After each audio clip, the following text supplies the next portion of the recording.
Ayan. Natapos ko na rin siya kagabi. Pero good morning muna. Gustong-gusto ko kasi yung kulay nito, yung old rose, tapos may mga gantong kulay. Gandang-ganda ako. Tapos nakita ko to sa my Target. Sabi ko, kunin ko ngayon. That is my jar. And, ayan na. Yung mga flowers, nabili ko sa Walmart. O, diba? Perfect na siya dyan. Bagay na siya dyan. Sa lamesa na yan.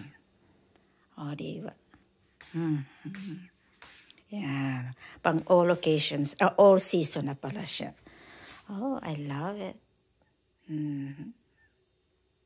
At eto, nakalimutan ko kung sa Marshalls or yata sa Marshalls. Ang bango niya. Mabango siya. Ayan, amoy ko na naman yung bango niya. Hindi, matagal na to. Last year pa yata siya. Yung amoy niya dyan pa rin. I love it. Yan, chocolate ni Richard. Hi, good morning.